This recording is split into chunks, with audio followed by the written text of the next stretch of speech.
உங்கள் தந்திவன் தொலைக்காட்சியில் காதலும் கலகலப்பும் நிறைந்த ஒரு புத்தம் புதிய ஃபேண்டசி தொடர் ராஜா ராணி தினமும் இரவு 8 மணிக்கு. திமுக கூட்டணியில் காங்கிரசுக்கு 25 அல்லது 27 தொகுதிகள் ஒதுக்கப்படுமா என்கிற கேள்வி தற்பொழுது எழுந்திருக்கிறது.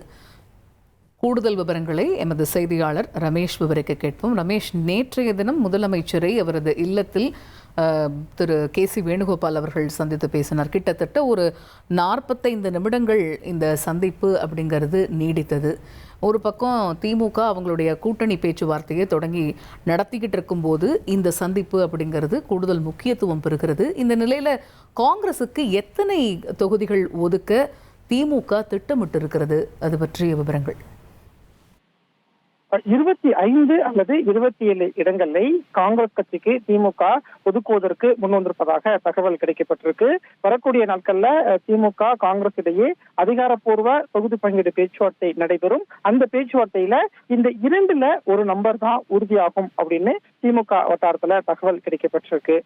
நேற்றைய தினம் பொறுத்த வரைக்கும் காங்கிரஸ் கட்சியின் தேசிய பொதுச் செயலாளர் KC வேணுகோபால் முதலமைச்சர் MK ஸ்டாலினை ஆழ்வார்பேட்டை இல்லத்துல சந்திச்சு பேசியிருந்தார். இந்த சந்திப்பு அப்படிங்கிறது 45 நிமிடம் நடைபெற்றது. இந்த சந்திப்பின் போது காங்கிரஸ் கட்சியினுடைய தேசிய தலைமை சில எண்ணிக்கைகளை KC வேணுகோபால் கிட்ட சொல்லி அனுப்பியிருக்கிறாங்க.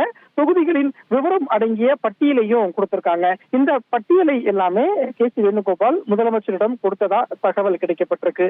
அதே மாதிரி திமுக பொறுத்த வரைக்கும் கடந்த 2024 நாடாளுமன்ற தேர்தலில் காங்கிரஸ் கட்சிக்கு தமிழ்நாடு புதுச்சேரியில 10 தொகுதி கொடுத்திருந்தோம். 10 தொகுதியிலையுமே வேட்பாளர் அறிவிப்பு அப்படிங்கறத காங்கிரஸ் தேசிய தலைமை கடைசி வரைக்கும் கொண்டுட்டு போயிருந்தீங்க.